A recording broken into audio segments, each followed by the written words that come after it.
what I'm going to do is take off the working peg and I'm going to make a chain. So I'll put my hand through here, and pull it nice and loose.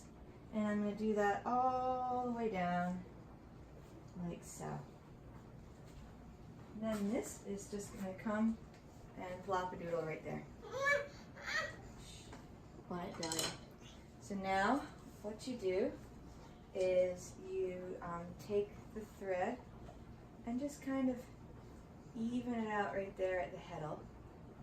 Mommy, I'm all dressed like this. You're going to go... Mommy, look. Yeah, I see. Stay out of the viewfinder, okay? You're going to stay under right there, and then you're going to go over right here so that the warp threads are going over the heddle, under the first stick, and over the second stick.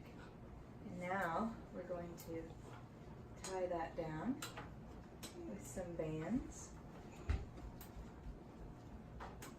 You watching the video for me, Dahlia? How's it look? Good. Good. I'm going to on this side. my sheet to have some pots on it. Uh-oh, don't hit the camera. Okay, now that that's done, we can begin winding on to the back beam. So I'm just going to take the chain I made, let it hang over here, out of the way, and now I'm just going to click.